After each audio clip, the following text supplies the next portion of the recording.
Hi there, I'm Dani Henderson. Welcome to my first episode of 2023, and I'm so happy to bring you the start of this new year, the one and only Georgehlewis, the great astrologer. George, welcome, my darling.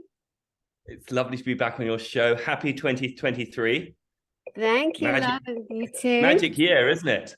It is a magic year, the magic seven, the seven. How do we describe that to the viewers here? What does that actually mean, George H. Well, Lewis? well, haven't you and I got that in common? That we're both, I'm the 25th of March and you are the...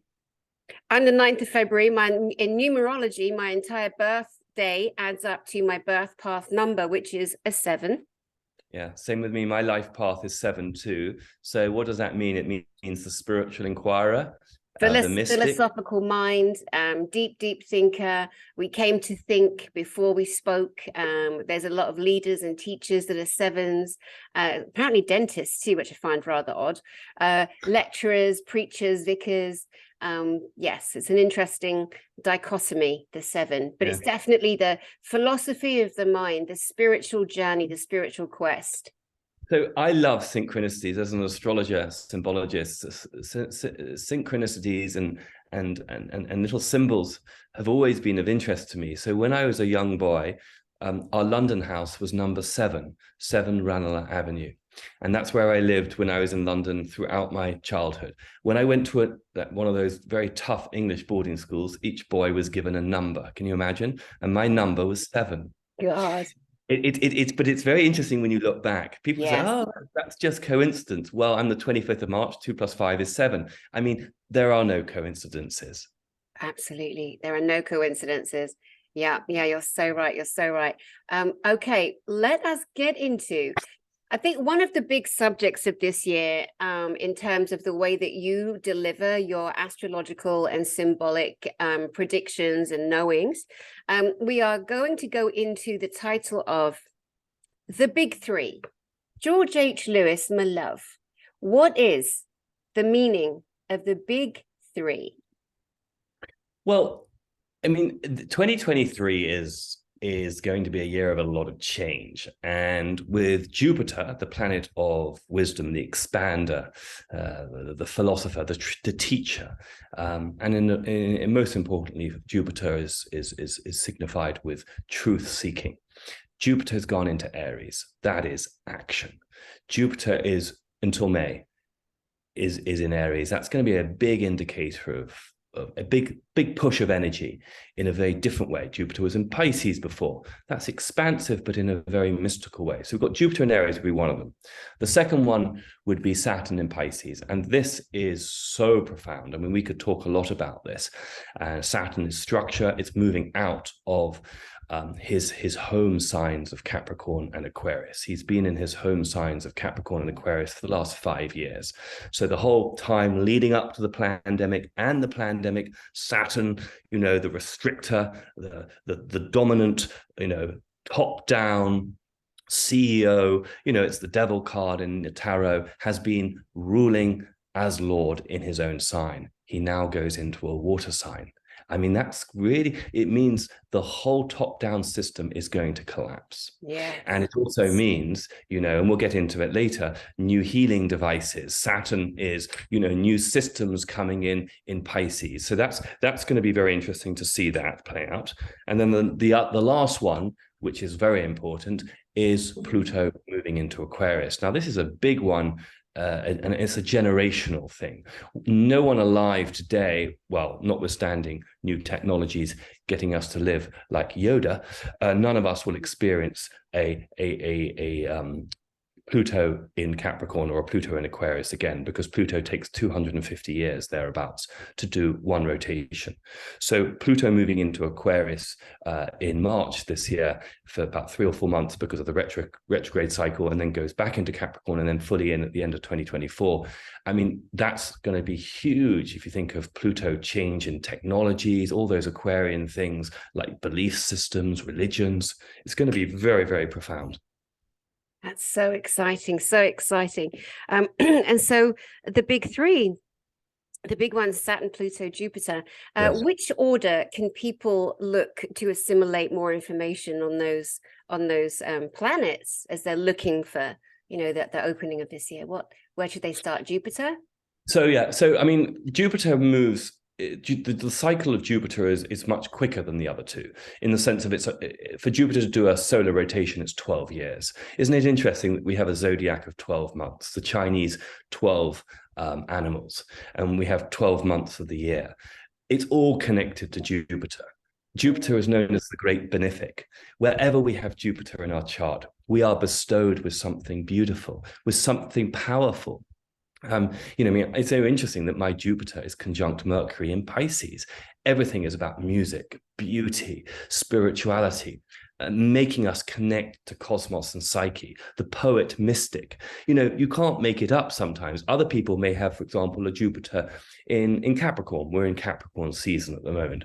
They're going to expand through the material, through business, through putting down, at a high expression, they're going to put down beautiful structures from which human beings can springboard into the cosmos, into creative imagination. Obviously, at a low expression, it's going to be, more heavy organizing businesses where, there may not be as much expansion. But I would say Jupiter in Aries, which has already started a few weeks ago, is the first one. And then March 7th is when Saturn moves into Pisces.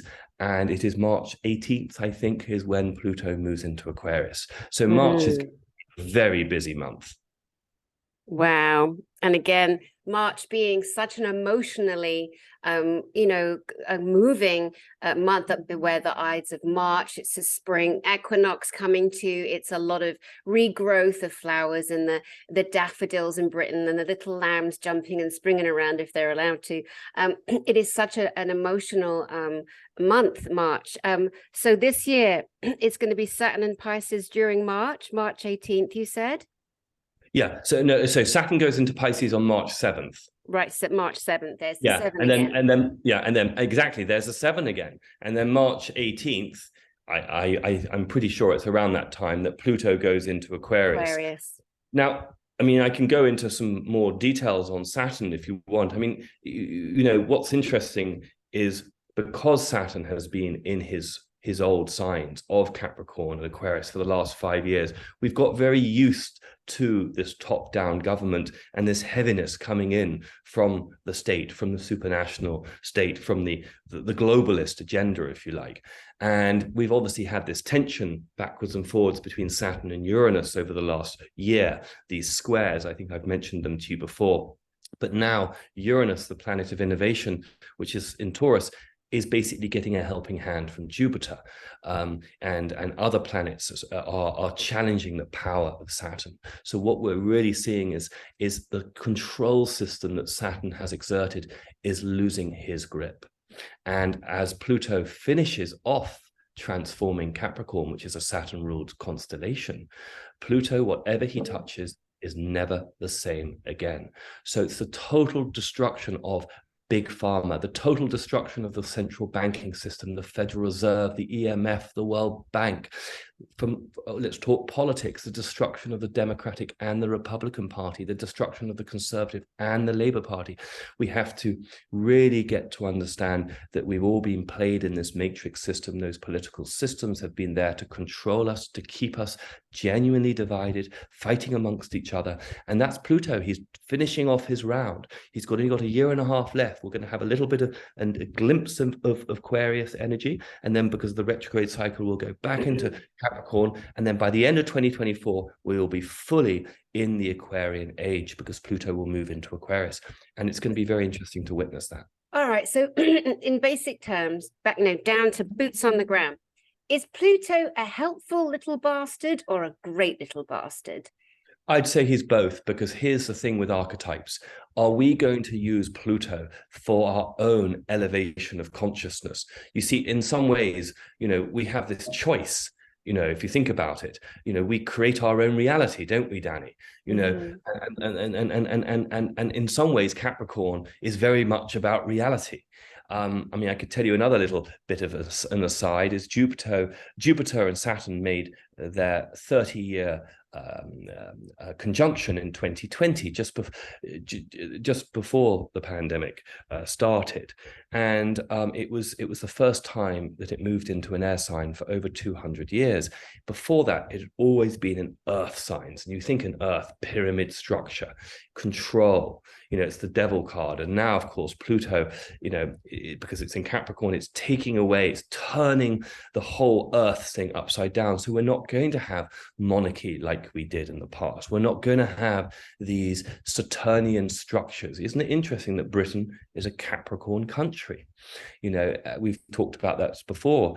Another time is a previous time that those sorts of top-down systems are being dissolved because they're being witnessed now for not supporting the consciousness of we the people. We the people need a different reality. The old reality is falling apart because it's coming to awareness, Pluto, that the dream spell, Pluto, which created those old intentions through the telelive vision, the television, through the programming, the MK Ultra protocols.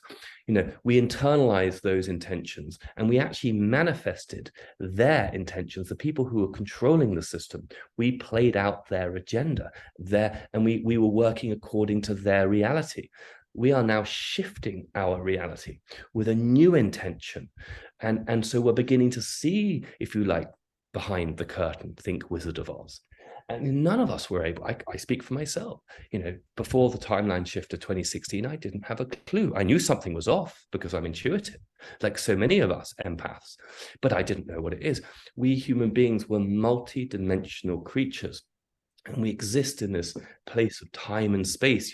It's not just our sensory systems which allow us to interact with the 3D level. It's our extrasensory systems that help us imagine, look into the future, look back into the past. We're able to exist in this quantum field. This is in some ways Pluto moving into Aquarius. This is the whole sense of we're upgrading our DNA, our software. I want to talk to you a bit about water in a minute. This is whole sense, we're powerful beings, with this robust spiritual energy aura around us. And, it's basically the choice today we're given is Homo Borg Genesis on the one hand, or Homo sapiens or Homo Deus, the wise human on the other. And you and I, and many of us, we're really trying to remind humanity of our sovereignty, our brilliance, our desire for freedom. And it's all about consciousness. And the more we can tap into that consciousness, we really can shine. So much to unpack there in what you said. I just want to say, men out there watching George H. Lewis, if you want to woo a partner, take some notes from this man, because George, you are hypnotic. It's almost like you can't really concentrate on everything you're saying because the emissions, the love, the poetry, the majestic, the musicality of your whole beingness, it's just like, oh, I need a nap. I know. You are brilliant, my love. Brilliant. I'm just saying to the men out there, men, whoever you choose to woo, I would definitely take a leaf out of this great man's book to help you with your wooing, because there's a lot of single people out there right now who are looking to be wooed, right? Or looking to woo. Oh, God, you're sounding a bit woo-woo now. I set that up for you to knock it out the park. Yes, I did. You did. Yes, I did.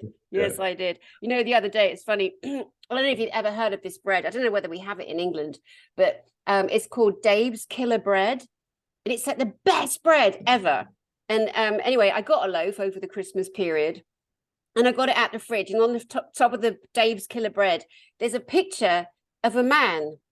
And I'm like, oh my God, he looks quite attractive. I'm like, Dani, far too attractive. Then the more I look at it, it's definitely a gay Dave. It's definitely a gay Dave. But I'm like, yeah, this is a year where a lot of people are definitely going to redefine who they are, redefine what they want. And my hope and prayer for them is that they first start to love on themselves. There's so many people like, I need to be with somebody. I'm so desperate. Such desperation will only attract that desperation and open wounding in others, right? Now, in terms of astrological signs, symbols, and connections, what would you say as we're moving into this time of Aquarius? Asking for a friend. Not really, I'm Aquarius. Anyway, never said that. What would you say would be the most compatible sign for an Aquarius person, for example? Okay, so I get these questions a lot, and they're really good questions. I'm going to answer it in two ways. At a lower level of frequency, a less integrated level, it's going to be safer for an Aquarian, which is fixed air, which is an air sign, it's a masculine sign, to go with either a fire sign or another air sign, because it's an easier flow. It makes a sextile to Aries. It makes a trine to Libra, and it makes a trine to Gemini. But at a higher level of consciousness, more integrated, I would say an Aquarius should go with someone who is very different from themselves, because when we're really integrating the archetypes, we really need to work with very different archetypes from our own. It's only when we're insecure that we feel safe to have the mirror in some ways closer to us, because we can't step out and be with someone different. I'll give you an example. For me, I have no earth in my chart. I have a lot of water, air, and fire. So earth is a very interesting dynamic for me in friendships, relationships, whatever. And of course, sometimes it's challenging, but when you can raise the frequency, and they can too, it's very powerful. So I would say it really is up to you, to the level of frequency that you want to engage at, because no sign is good, no sign is bad. Every sign is deeply divine at a high integrative level and deeply despotic at a low integrative level. Brilliant, brilliant. And again, you know, at the end of the day, honestly, the route to happiness and soul resonance with a lover, a partner, a friend, you know, a companion, isn't purely based on, you know, I know a lot of fun is made, but it's so interesting to kind of really take the art form apart, you know, and really kind of add some different connections, like connecting with the different planets and looking at it on a spiritual, physical, and metaphysical level. Like over the last 2 years in particular, many of us have had our attention put to Saturn, Saturnia. Some people have linked it into the darkness of the planet. Some people say that Saturn is really Satan. There are many different things that have happened in that regard. And at the end of the day, on the galactic historical level, we have beings such as Enki, Prince Ea, who is giving information from Saturn, Saturnia, and returning the elements, the truth, the reins back to Earth. I mean, you know, honestly, I want to line every being that ever touched my planet up and give them all a spanking, you know, make them stand in the corner for 100 years, you know, because there's been such upset on our planet. And yet we've got all these stories, George. We've got all these legends. We've got all these, you know, disinformers saying this is real and that is real. And all I tend to do when I get to a point where I'm overloaded with the over sensory, like it's too much intel coming in, I just take myself up and up through my energy center or the chakras. I pop out the 7th and I go sit in the 8th, or maybe I'll move up to the 9th and the 10th. Because again, we're never told there's more than 7 chakras. There is so much repression of information. So I go up and up and up, and I pop up and out, and I sit there in the beautiful nothingness, in the blissfulness, in the void. And then I remember that without story, explanation, tale, fable, legend, truth, reality, without story, there is no I am. I am Dani sitting here right now talking to my friend Georgehlewis. You know, without me being able to say I am, you know, going up and sitting up past the 8th, 9th and just sitting in the void, it's beautiful. It is blissful. And it reminds you that the construct, the creation, the moment-to-moment reality that we do create, we are in this story. We are making this story. And then we're connected to all the other players in this story. We can't control all of them, just like they can't control all of us. All we can do is keep raising frequency, energy, knowing that we have all these beautiful abilities to heal our body, to heal our mind, to, you know, to lay out a beautiful foundation, but also forward moving moment. The key for me, I think, at this time is really standing you know, solitary as beings and owning your shit, you know, but not going into martyrdom or victimhood. You know, everybody has messed up. I fell out with a friend the other day. I don't fall out with people. Like, I'll have a pop, you know, especially if someone's rude. Like, for example, at the moment, with all the chaos and the drama and this desperation, people are seeing that there is a, you know, a galactic train and an astrological train, and everybody is trying to take the place of Wayne Dyer, Doreen Virtue, Jack Canfield. Remember all those speakers? Yeah. It's happening again, but this time it is the galactic history, not just the angels and the thought leadership and all of that. And so these attacks are happening every which way. And there are so many wounded men in particular, I would say. And these wounded men, whether they aren't able to perform with a woman or a man, let's say, in the way that they might like, and they're frustrated by that. Maybe they might leave the party too early, read between the lines. Maybe they're people who have really dysfunctional mother issues.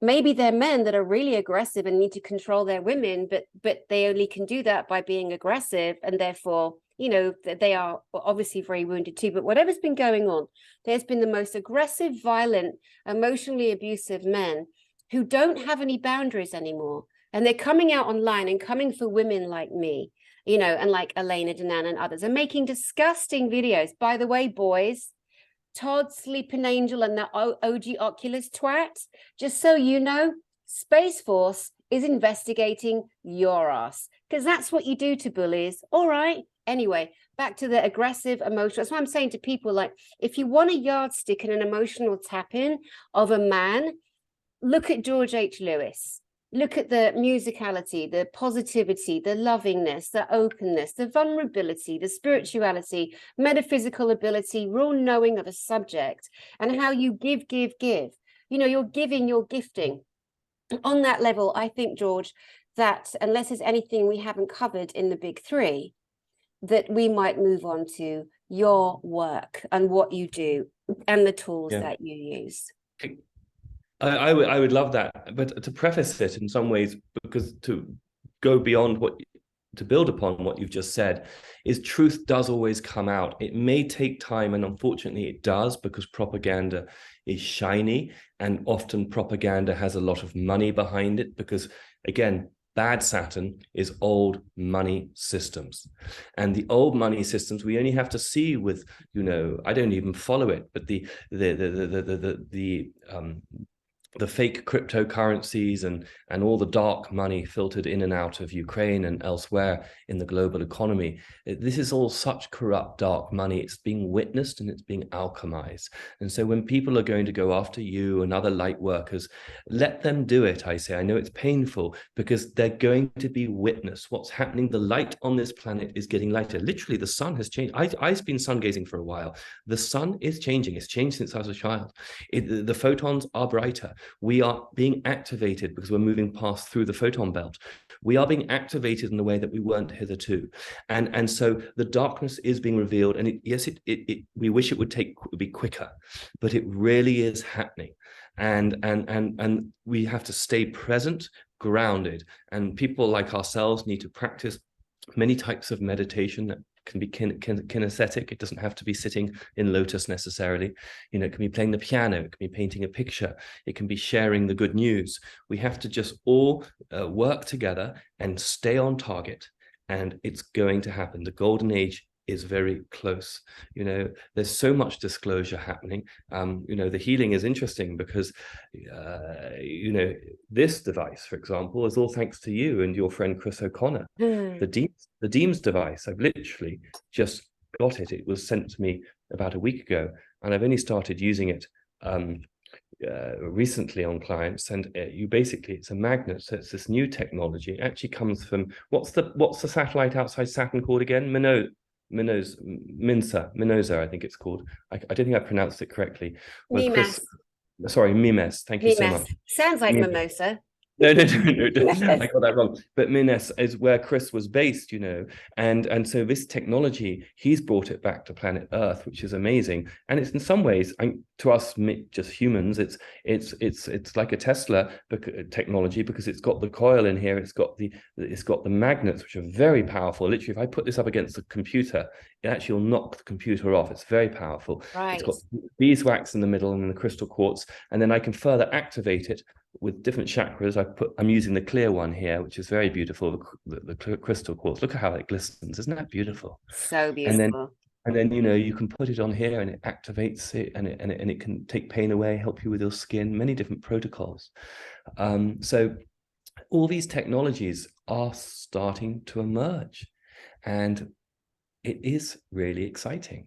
I can talk about lots of different protocols if you want. Where do you want me to go with this? Well, I think, we're covering, I also have a Deems device, and Chris O'Connor is one of my best mates in the whole entire universe.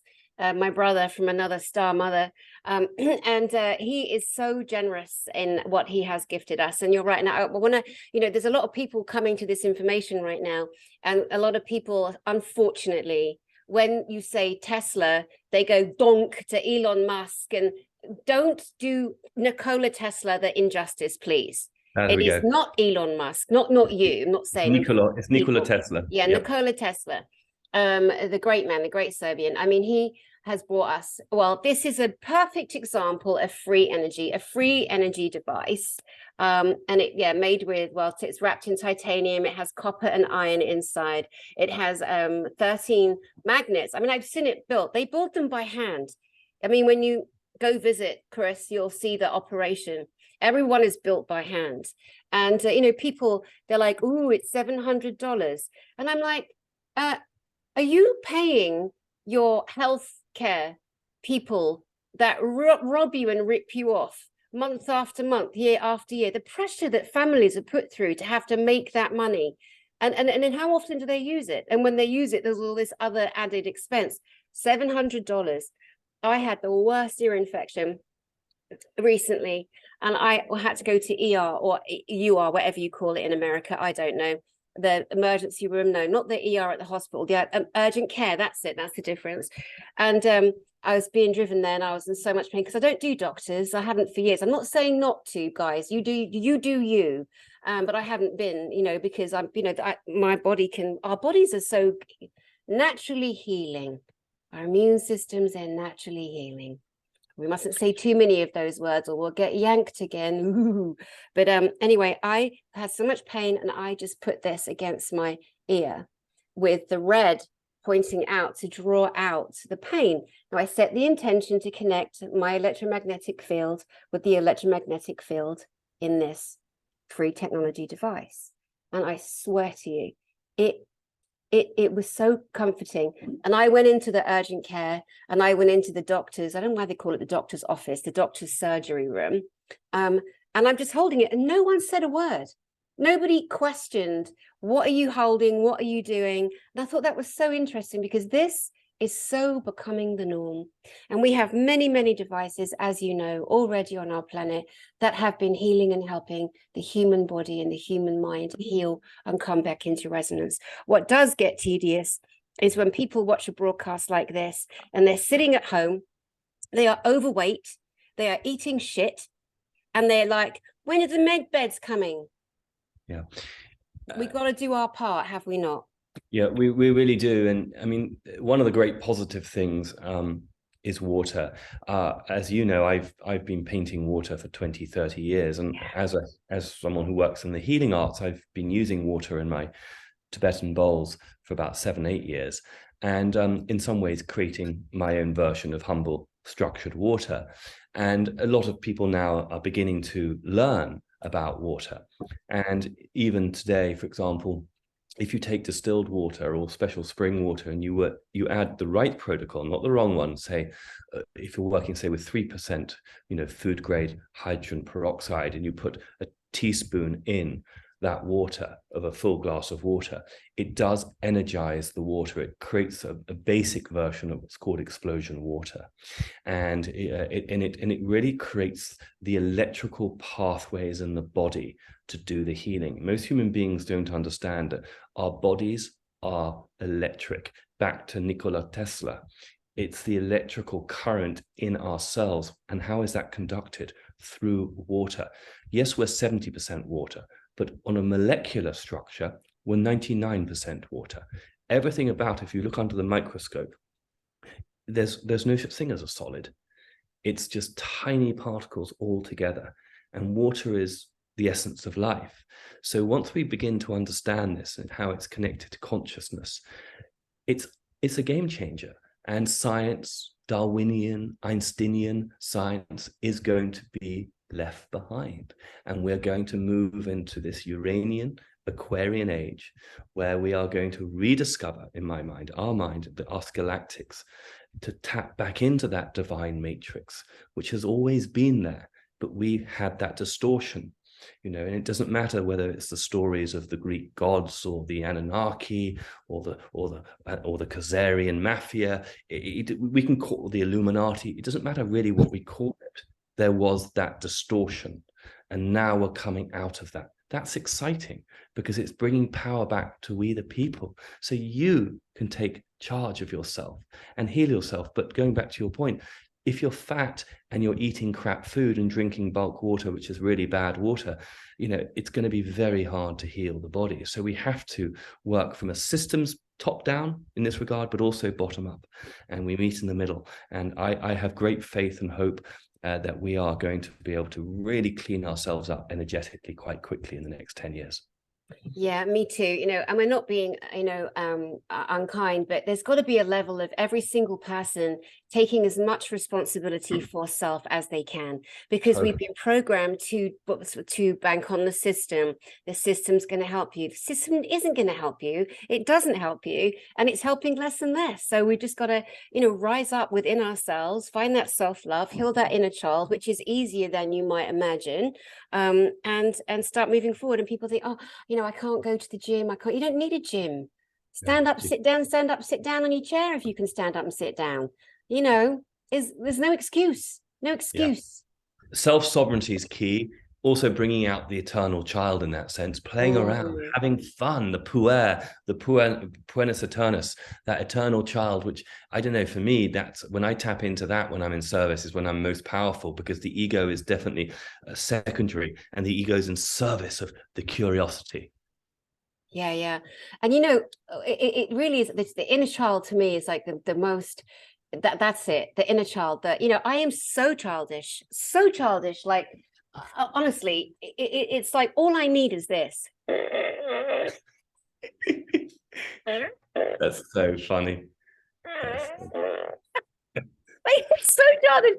But like, I'll go in the grocery store by myself and it'll be in my bag and I'll walk past and I'll let it go. Or I'll go in the grocery store like this. Hold on. Because, and it's not making fun of people. I just find it funny. 1 second. That is so funny. I will walk around with this on my face and pretend like there's nothing happening, everything's fine, and people are walking past and they're laughing. Some of them are in shock. Some of them think, oh, look, something wrong with her. Or they're like, what an idiot, and it doesn't matter. But what it does, it sparks that joy in you, even if just for a second. And when you get that joyous anti-cortisol, just joyous endorphins and dopamine like coursing through your body and your cells, for a moment you're in the light, you're in the highest vibratory resonance. It doesn't matter what's going on, what's happening.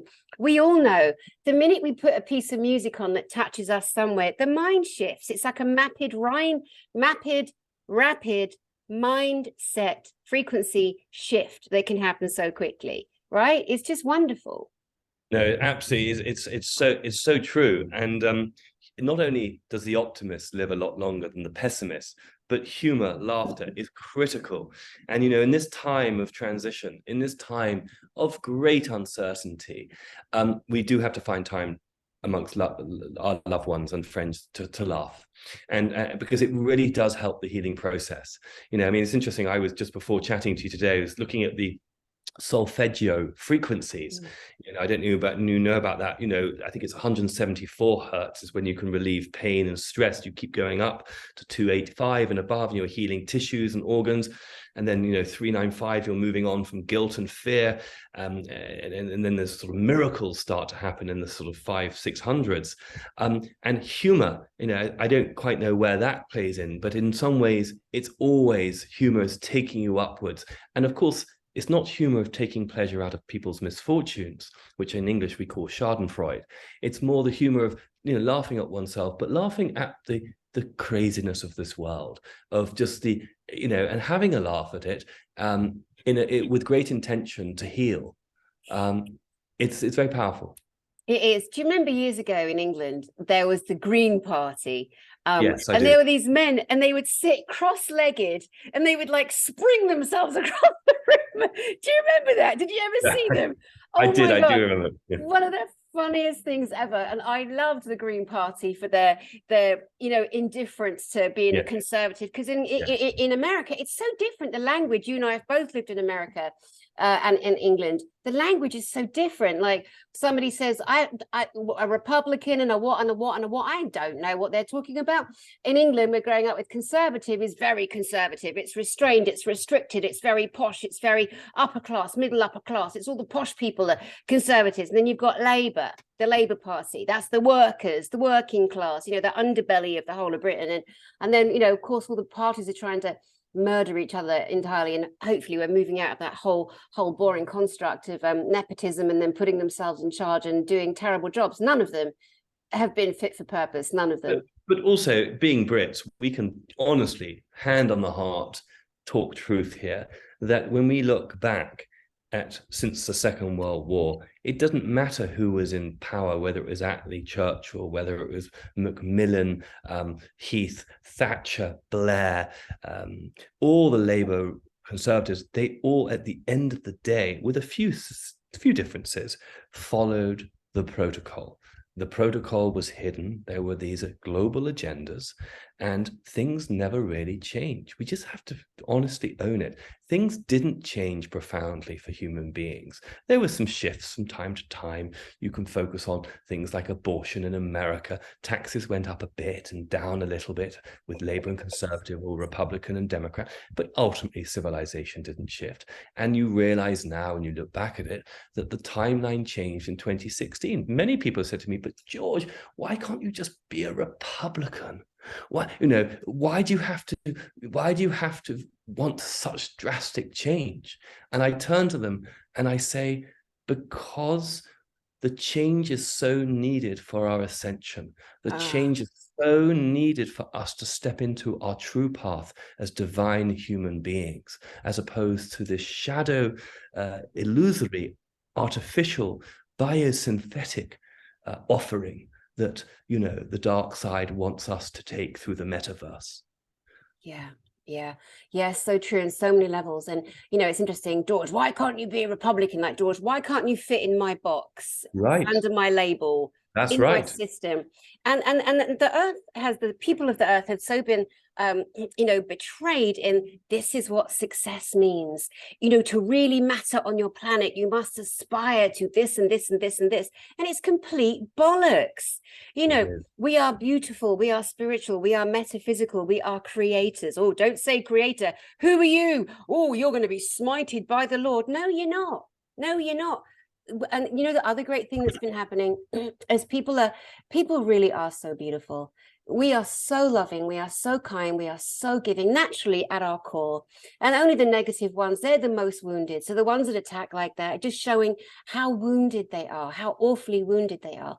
And over the last 2 weeks in particular, when these ghastly violent men were making these awful videos, I'm working with these beautiful children in Uganda, as you know, and some evil person, I need to start writing their names down and naming their names, because they're such cowards, like researching them and then just naming their names online as they attack me, and others that I love.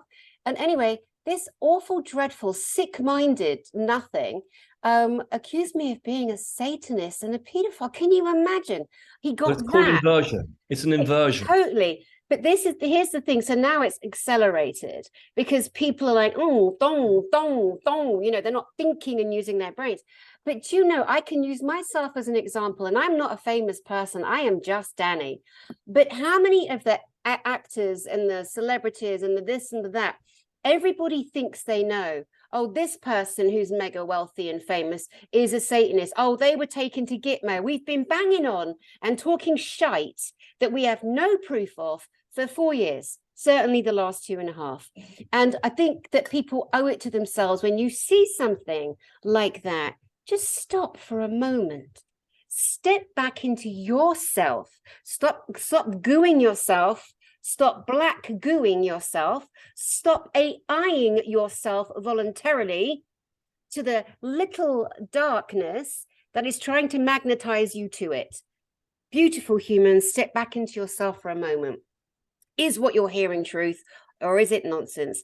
And why are certain people attacked? Why are certain people attacked?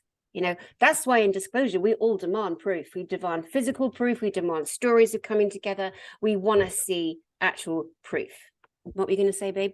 But I think not always, but I do feel in the sense of, you being attacked since the conference in particular is a case in point of you're over the target. Mm-hmm. And you brought 900 plus souls together in a fantastic conference, and they're hopefully going to be now annually. And we're going to be having a lot of more people. I'll be bringing a whole cohort of people, as we all will. The point is, you're probably over the target. And so you have to just accept it. Look at Dr. Christiane Northrup. She's been accused of being the spawn of Satan. And you only have to go up and watch that woman in Maine Stands Up, how she serves the community. She rolls up her sleeves and makes teas and coffees. She's doing Thanksgiving for the poor who've lost families, whatever it is. She's really, in that sense, an exemplar of true leadership. And yet, the inversion is she's going to be called out because they always project what they do themselves. Right. They project. They have always done that since time immemorial. That is what Cain does. Cain eats Abel. Cannibal. Yeah. Brilliant. Do you remember, I was thinking about this the other day, and I made a mental note to do a bit more reading up on it because it came from the past. So remember when, again, to you guys watching, George and I are, if we have an agenda, it's to bring you hope and love. It's to bring you more information that you can imbue any way, which way, and really think for yourselves out there. But you remember when, I think it was 2009, when the great movie Zeitgeist came out, Peter Joseph, the Zeitgeist, the first one, and people see now what's happening. There are other Zeitgeist films. Again, it's distraction, or you don't know which one to look for. The first one in the early 2000s is the one to watch, and it goes into every single religion on the planet, every symbology, especially the Trinity, the three, how every single religion of note has exactly the same creation and beginning story. And then it goes into the farce and the evilness of 9/11 and what that was, which was an inside job. And again, people have been so programmed, the minute they hear 9/11, something in the back of the brain switches off. To the viewer out there, I ask you for a moment, if you feel that happening, be conscious of it. Step back into yourself, breathe into yourself. And let me tell you something while you're doing that. When those towers came down, there is absolutely nothing on this planet more obvious than what is known as a controlled demolition. A controlled demolition. And if you can't get your head around that, then think about this.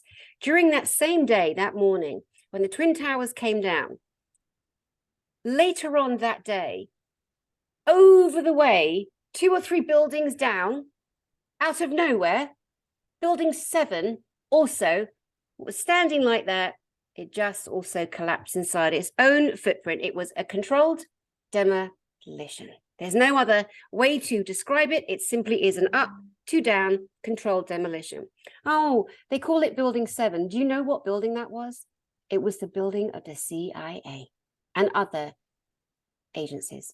And they emptied that building out the day before. Why do you think that is? Like all the gold and silver. All the gold and silver. All gold and silver.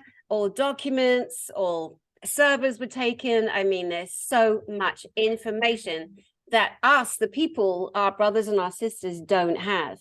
But if we could, again, get them to look down the timeline and hold that thought, because do you also remember when that movie came out, Zeitgeist came out, that there was a lot of awakening starting to happen. Like, I was on live television in England at the time myself, and talking about everything. There was a list, and on that list were names like Sir Isaac Newton, Sir Walter Raleigh, Einstein, Leonardo da Vinci, who was in a time before Nikola Tesla, who himself also brought through incredible technologies.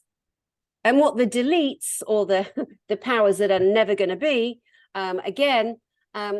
they were trying to coerce and find the group, find the leaders, find the literary geniuses, and they all belonged into a certain group. And that is something that has happened through millennia.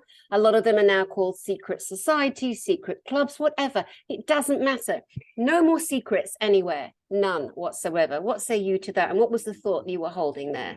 Well, I mean, there's so many. It's wonderful. I mean, here's my response to that last point you make is, and this is my philosophy, is we cannot have a planetary ascension without we, the people, fully engaging in it. It can't be for a select few. And no longer can it be even just for the few mystics who seek it in the cave.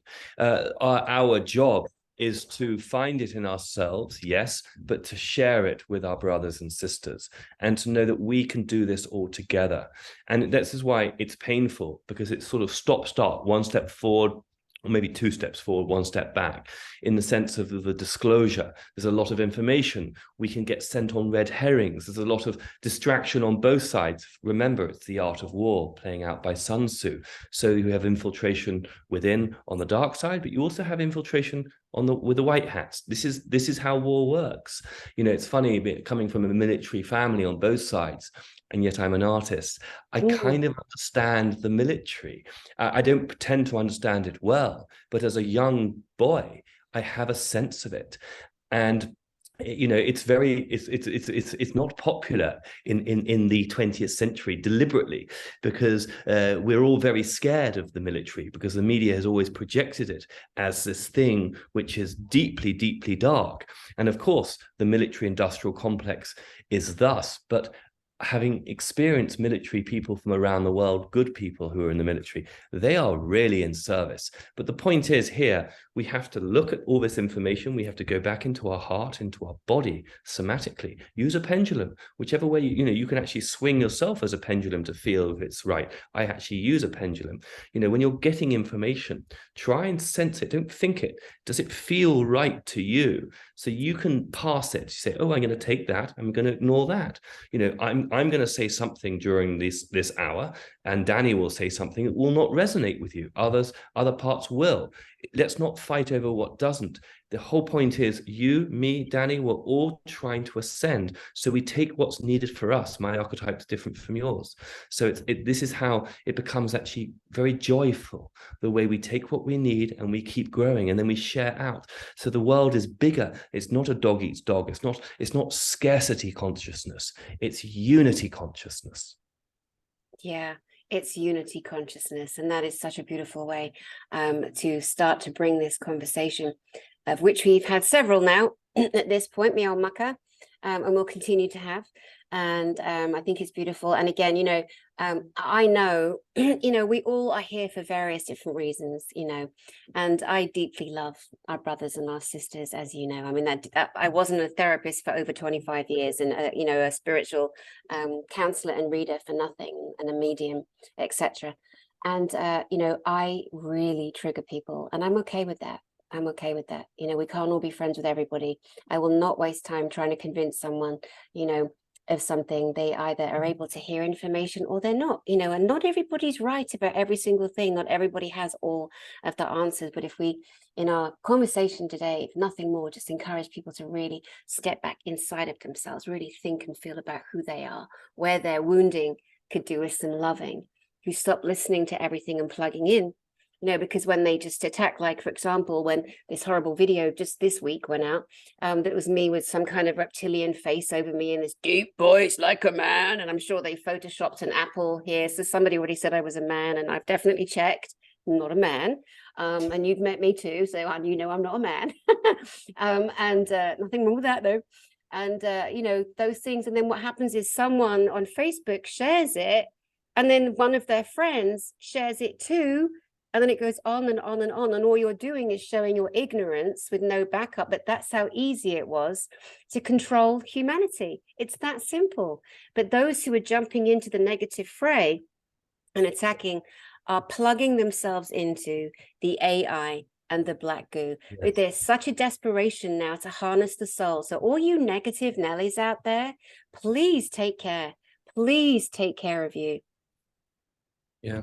No, I mean, we have to reconnect with our humanity and our divinatory aspect, because we're such powerful light beings. I mean, our auras extend 7 feet over us, around us. We have the toroidic field coming out from the solar plexus, the heart up and then down beneath us. And once we can start to really tap into that, we really become powerful, but powerful in the conscious way of childlike curiosity, but also the healer. We all have the ability to step into that role as healer. Now, it look very different for Tom, Dick, and Harry, because their archetypes are different. It's not good or bad. This is the thing. And so I feel, you know, because you've been under attack a little bit recently, and we must pray for you, Dani, because you are such in service to so many of us, and we need you for these, you know, hosting these remarkable conferences which you're bringing the galactics from around the world. They're profound. So it means that you're on the target, and so it's very important that we do pray for you to be protected. I believe you're profoundly protected. That galactic conference went off really with no snafu at all. I mean, yes, there are a few strange people in the audience, but come on, it was brilliant. And I think we have to hold that high timeline. The timeline did merge at some point between 2012 and 2016. It just did.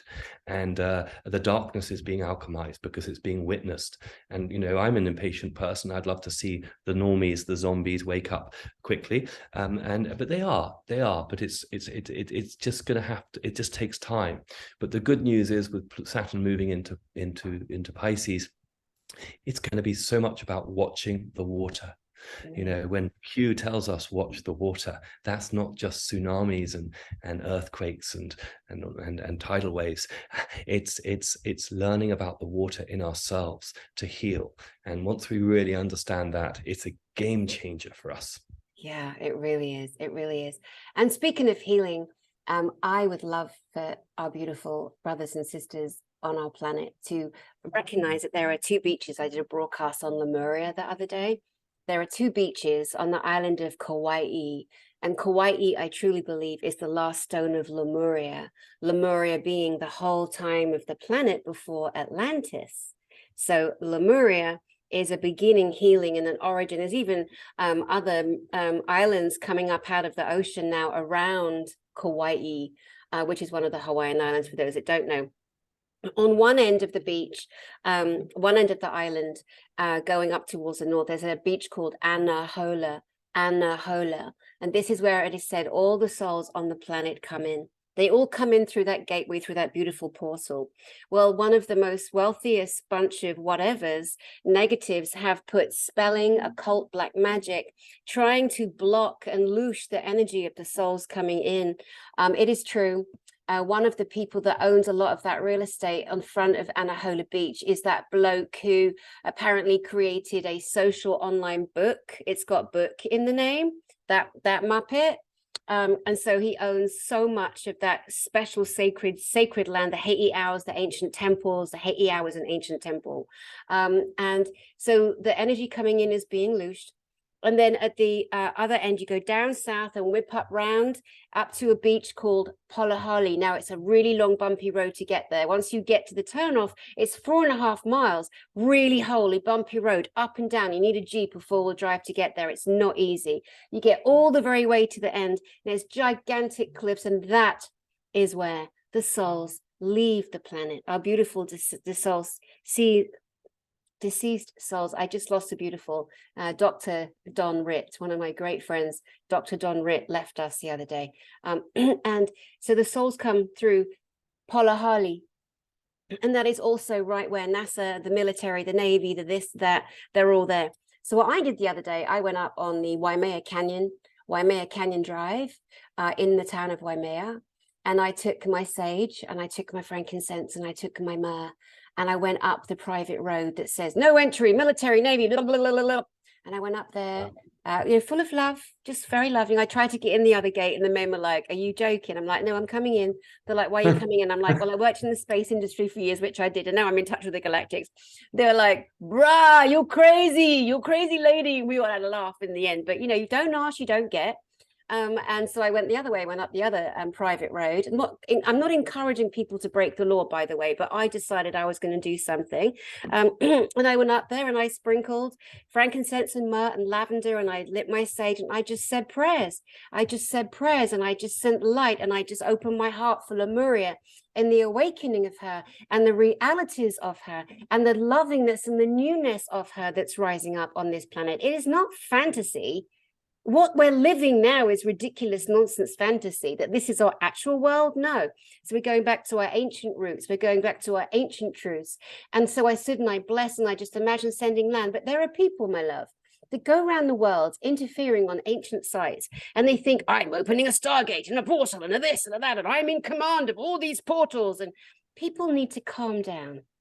Well, all I did was stood in an area, opened my heart and just sent love to our planet, And if it is true what they say about Anahola and what they say about Polahali being blocked, being harmed, out on the very edge of the mountain on Polahali, there's bloody NASA. The hell are they doing up there? They should bugger off. There are temples, there are holy lands, there are burial sites up there. The military, they're all over it. They're all over the beauty of our planet. And you didn't get my permission, so off you pop, you annoying buggers. Anyway, I'm going to show you this crystal before you show us your crystal. I found this in a store the other day on Kauai. Now, it is so spectacular. It's a labradorite, but can you see? When the light goes through it, it glows. This incredible. Is like the cliffs of it's iridescent of Polahali. I couldn't take my eyes off it in the store. I'm like, that is Polahali. These giant cliffs that come up and the ocean comes in. It is just so incredible to me. These beautiful things that we're attracted to. I know it's difficult having a green screen trying to show something like this, but when the light hits you have to just hold it in front of you like that. Yeah, but it needs the light because it can just look completely dark. And then it's just, it's just so the iridescence is very amazing. Yeah, that's labradorite. Yeah, labradorite. So share with us the well, I know I love working with crystals, and I think what it partly is. I mean, obviously this is the Deems device, and I've got the crown chakra pure clear quartz on this side, and I just for showing you, I've got the green heart chakra one here. Now, the interesting thing is we are really rediscovering our true galactic Earth history. I think that's the thing, is up until this point, we've been learning a version of his story history. And we are all waking up to it. And for me, it's not about the ego saying, well, I'm now going to be the first one to tell, which is, very masculine in a way, professorial, the first one to get the PhD out. That's the old paradigm. We're all building it together through building blocks. I mean, let's just take Antarctica. I personally have had a rather deep fascination with that, if we call it subcontinent, for a while. I think we all have as a species. Why is it that we can't go there? It's the most militarized zone in the whole world. Why? What is that shelf, that wall, that it goes around Antarctica? What is our planet? Is it really round? Is it bigger than we've been told? I don't know definitively, but my gosh, it's an exciting time to find out. And I think that's what it is. It's a time of disclosure. So we all bring a little piece of magic to the table. And that's what Saturn in Pisces and Pluto in Aquarius is going to do over the next few years and decades. Is we're just going to have a constant drip, drip, drip, and a flood of new information, and we have to pass it. We have to siphon through it, and some of it will stick because it will be teased out within the collective. It's like open source, peer-reviewed. No more fakery of fake, Lancet report jobs paid for, organized by the deep state. No, this is going to be open source, peer reviewed, and we can all test it as we the people. And if it works, it will stick. Yeah, that's beautiful. That is beautiful. Now, as we come to a close, can you please share with us, you are just the most beautiful giving man. You hold these beautiful groups and retreats, and you are moving around the country, and you are helping people connect to themselves. Can you give us a rundown or a synopsis, a little more taste of what I mean, it's actually kind of exciting because you're going to be the first person I'm going to break these to. Now, these are intentions. They haven't been set in stone. So there's an energetic intention with two wonderful people I know. I'm not going to name them on this, but I'm going to be organizing a summer solstice event in Scandinavia, this 2023, which is going to be really remarkable. And people can, contact me to inquire about that. And then we're going to be going on a very interesting excursion. The largest pyramids in the world are not in Egypt; they're in Bosnia. And I'm going with a number of very. This one I'm not leading. The summer solstice. I'm going to be the main person organizing it or leading it with some other people. But I'm going to be attending this amazing trip around the Bosnian pyramids, and we're going to be doing a lot of light language and healing work around those, activating those pyramids. So that's going to be exciting in the autumn solstice. That's so beautiful. So and then otherwise with retreats, I'm kind of on the move at the moment. So I'm meeting people as and when I travel. I mean, at the moment I'm in Georgia, and I've been in Florida for the last 2-3 weeks. I'm going back there in about 3 weeks' time, but before then I'm going back to the Carolinas, traveling through Tennessee, attending various sort of events and doing a lot of healings en route. It's fun, it's very freeing, and it's wonderful to meet so many incredible Americans who are truly in service, wanting to awaken their communities. This is the Great Awakening, and the United States, it's really happening here, especially outside the big cities. Yeah, absolutely. And again, the unification of all of us, to stop the fighting, to stop the attacking, just to all, get on. And those that put themselves in positions of leadership, every one of them has wounds, myself included, and that way it's our opportunity to heal, and I really hope that we do. And then sometimes we have to tell truth. If we feel there's someone who's deliberately harmfully leading people astray, or someone is abusing a fantasy position that is really, really potentially harmful, I think it's our duty to speak up. If we know for 100% that somebody is deliberately disinforming or trying to harm or trying to build audience for self, but it is a beautiful time, and this is just the beginning of it. So George H. Lewis, my love, you're amazing.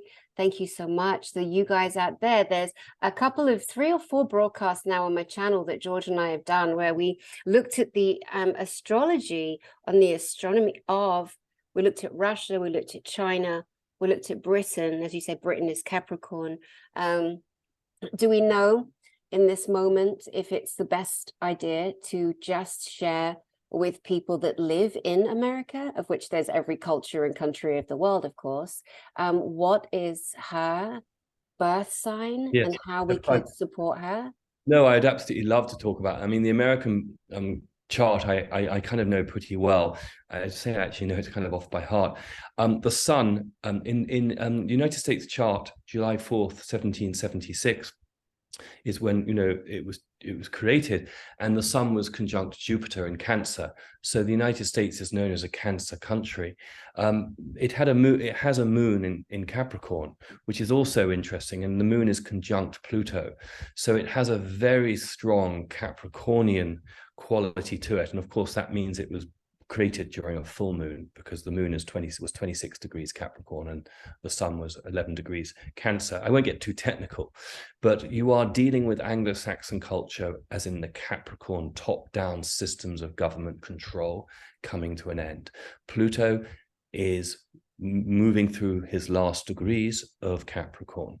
We will see the ending of the United States in its current format. Now, that current format is a distortion in my view. It's created since 1871 when the United States was turned into a corporation after after the Civil War. And we won't get into all the details now with the Federal Reserve, but the United States chart it shows us clearly that we are in a time of great renewal, and the Second Republic is being born. And it is going to be based on the similar views and philosophies of the First Republic, but it's going to go further this time because it's going to be allowed to actually anchor in that truth of that aspiration. And it's going to, in my mind, be rolled out as a collective, global, dare I say, galactic constitution where we, the people, have inalienable rights under God alone. And so the United States chart for me is very powerful. And it is definitely right now, we are witnessing the Pluto return of the United States. So Pluto currently is 27 degrees Capricorn. Right now, if you look out with your telescope, Pluto is 27 degrees Capricorn. That is exactly going over the United States chart where Pluto is 27 degrees Capricorn. So we are right in the thick of that renewal contract. I think it's going to go towards devolved locality as opposed to excessive globalism. The mainstream media will want us to believe that we're going towards a one world government because that's their agenda. Yeah, But and it will never happen. We don't allow it. We don't allow it. You know, we got rid of the Nazis a long time ago, and we don't allow it. We don't allow it. We decide, we the people of our planet, how it goes. Yeah, there's the news bulletin for the dark ones. Yeah, so brilliant. So thank you so much. I just love you and love hanging out with you, and you bring such value to a small but mighty channel. And until next time, my love, thank you so much for being here. To everyone else out there, to the viewers, thank you for being here. Thank you for spending time with us. And we hope that you found something useful for yourself in this assorted chat. I guess we could call it, Georgie, right? A very assorted conversation. Yeah, eclectic. It's fun. It's very natural, you know, and nothing is perfect. I mean, you know, I'm sure I've said a few things which I probably could have said better. But that's our human 3D. I love dancing personally between the 3 and the 5D.